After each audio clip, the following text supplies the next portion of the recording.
Good day to you all. நாம் ஒரு மொழியை கற்க வேண்டுமாயின் நம்மிடம் இருக்க வேண்டிய அத்தியாவசியமான பண்பு இடைவிடாத பயிற்சி, கன்ஸ்டன்ட் பிராக்டிஸ். அந்த வகையில் நாம் தினமும் 10 வாக்கியங்கள் தமிழிலும் அவற்றை ஆங்கிலத்தில் எவ்வாறு சரளமாக பேசிடலாம் என்பது பற்றியும் பார்க்க போன்றோம். இவற்றை நீங்கள் தினமும் குறிப்பிட்ட நேரத்தை ஒதுக்கி பயிற்சி செய்வதன் மூலமும், இதே போல மேலும் வாக்கியங்களை உருவாக்கி பயிற்சி செய்வதன் மூலமும் சிறந்த பலனை பெற்றிட முடியும். One day you can be fluent in speaking English. If you have any doubt, you can comment it and definitely I will help you. Now let's move on to the practice. நான் இங்கேயே உனக்காக காத்திருப்பேன்.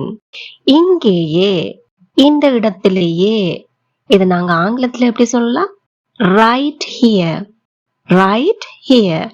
நான் உனக்காக காத்திருப்பேன். எதிர்காலத்தை பற்றி சொல்கின்றோம்.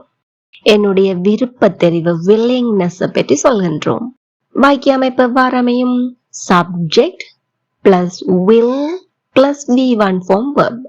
I will wait. யாருக்காக? உனக்காக. I will wait for you. இங்கேயே, right here. I will wait for you right here. I will wait for you right here. இந்த I will என்பதை பேசும்போது சுருக்க வடிவத்தில் பயன்படுத்தினால் ரொம்ப இலகுவாக இருக்கும். I'll wait for you right here. எல்லாரும் வாய்விட்டு சத்தமா சொல்லி பாருங்க. I'll wait for you right here. சாவிகள் இங்கேயே மேசை மீது இருக்கின்றன. யாரோ ஒரு ஆள் சாவியை தான் வச்சவர்.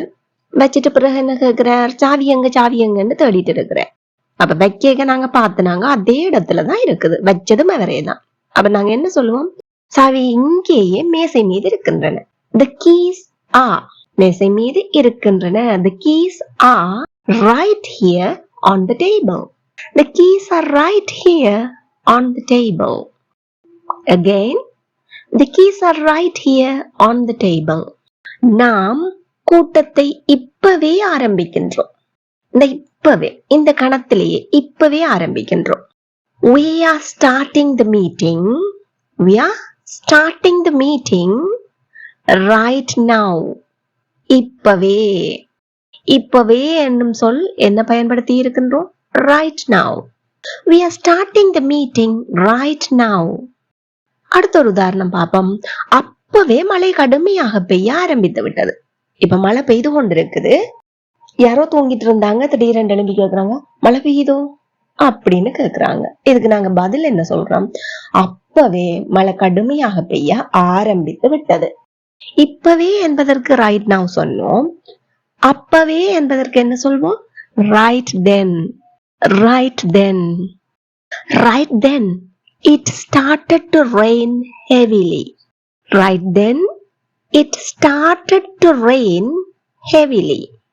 பெய்ய ஆரம்பித்து விட்டது. Right then it started to rain heavily. எல்லாரும் வாய் விட்டு சொல்லி பாருங்க. Very good. இந்த வீடியோ உங்களுக்கு பயனுள்ளதா இருந்தா மறக்காம ஒரு லைக் பண்ணுங்க. இன்னமும் வெளியே மழை பெய்து கொண்டிருக்கிறது. மழை என்ன செய்தி? இன்னமும் மழை பெய்து கொண்டிருக்குது. அப்போ இந்த செயல் நடைபெற்று கொண்டிருக்கிறது என்னும் போது நாம் என்ன டென்ஸ் பயன்படுத்துவோம்? Present continuous tense. தற்சமயத்தில் ஒரு செயல் நடைபெற்று கொண்டிருக்கிறது. இங்கு நாம் அந்த செயலின் தொடர்ச்சியை மாத்திரமே சொல்லி காட்ட விரும்புகின்றோம். செயல் எவ்வளவு காலமாக நடைபெறுகிறது, பெற்றுக்கொண்டே இருக்கின்றது என்பதை அல்ல, செயலின் தொடர்ச்சியை மாத்திரம் சொல்ல போகின்றோம். Present continuous tense. Subject plus be form verbs. அதனுடைய present வடிவம் என்னென்ன? am or is or are. பிரதான வினைச்சொல்லாக ing form அமையும். Subject plus am or is or are plus ing formiல் main verb இருக்கு. இன்னமும் வெளியே மழை பெய்து கொண்டிருக்கிறது. It is still raining outside. It is still raining outside.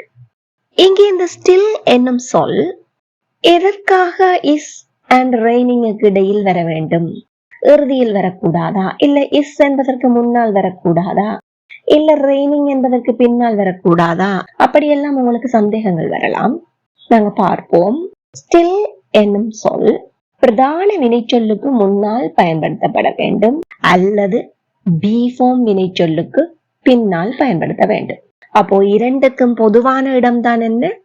B ஃபார்முக்கும் பிரதான வினைச்சொல்லுக்கும் இடைப்பட்ட இடம். ஆகையால் தான் நாம் என்ன சொல்கின்றோம்? It is still raining outside அப்படின்னு. அடுத்த வாக்கியத்தை பார்ப்போம். இன்னமும் பிள்ளைகள் வெளியே விளையாடி கொண்டிருக்கிறார்கள். இந்த செயலின் தொடர்ச்சியை நாங்கள் இப்போதும் காணக்கூடியதாக இருக்குது. பிள்ளைகள் தி சில்ட்ரன், தன்மை ப்ளூரல் ஆகையால் ஆ பயன்படுத்த வேண்டும். தி children are still playing outside. The children are still playing outside. ரொம்ப இலகுவா இருக்கா? எல்லாருமே கூட சேர்ந்து சொல்லி பாருங்க. தி children are still playing outside. நான் இன்னமும் பஸ்ஸுக்காக காத்து கொண்டிருக்கிறேன். நீங்க வெளியில கிளம்பி போயிட்டீங்க, யாரோ போன் பண்ணி என்ன செய்துட்டு இருக்கிற அப்படின்னு கேக்குறாங்க. அப்ப நீங்க என்ன சொல்றீங்க? நான் இன்னமும் பஸ்ஸுக்காக காத்து கொண்டு இருக்கிறேன். Very good. I am still waiting for the bus. இந்த I am என்பதை சுருக்க வடிவத்தை பயன்படுத்தி எப்படி சொல்லலாம்?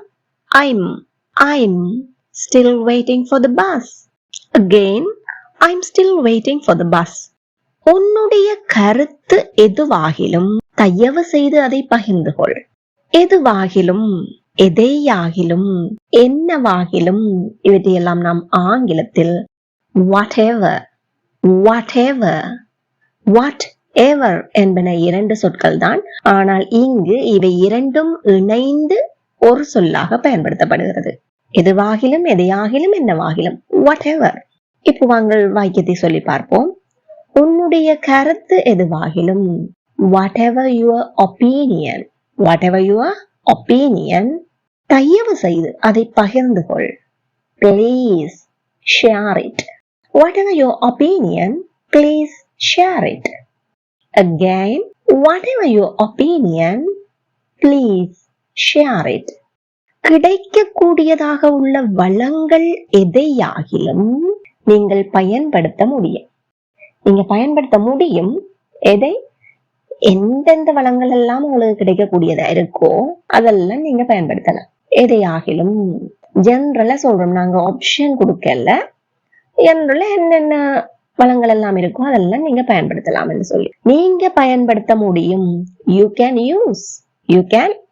use whatever resources are available. Whatever resources are available. You can use whatever resources are available. Again, you can use whatever resources are available. நீ தீர்மானிப்பது எதுவாகிலும் நான் உனக்கு ஆதரவளிப்பேன். நீ தீர்மானிப்பது எதுவாகிலும், whatever you decide, நான் உனக்கு ஆதரவளிப்பேன். I will support you. சுருக்க வடிவத்தை பயன்படுத்தி சொல்வோம். Whatever you decide, I'll support you. எல்லாரும் மறுமுறை இருக்க என் கூட சேர்ந்து வாய்விட்டு சொல்லி பாருங்க. Whatever you decide, I'll support you. இப்போ நீங்கள் செய்ய வேண்டியது என்ன? Right here, இங்கேயே. Right now, இப்பவே. Right then, அப்பவே. Still, இன்னமும். எதுவாகிலும், எதையாகிலும், என்னவாகிலும், whatever என்பவற்றை பயன்படுத்தி நடைமுறையில் பேசக்கூடிய ஆங்கில வாக்கியங்களை முடிந்தவரை உருவாக்கி எழுதி பாருங்கள், பேசி பாருங்கள், மறக்காம கமெண்ட் பண்ணுங்க. It will be helpful for other viewers and if you have any mistakes, I will correct it for you. இந்த வீடியோ உங்களுக்கு பயனுள்ளதா இருந்தா மறக்காம ஒரு லைக் பண்ணிட்டு ஆங்கிலம் கற்பதில் ஆர்வமுள்ள அனைவருடனும் முடிந்தவரை ஷேர் பண்ணிக்கொள்ளுங்க. இதே போல மேலும் பல பயனுள்ள வீடியோக்களை பார்வையிட இந்த சேனலை இப்பவே சப்ஸ்கிரைப் பண்ணி அருகே உள்ள பெல் ஐக்கனையும் அழுத்தி கூடவே ஆல் என்கின்ற ஆப்ஷனையும் select பண்ணிக்கொள்ளுங்கள். Thank you for watching.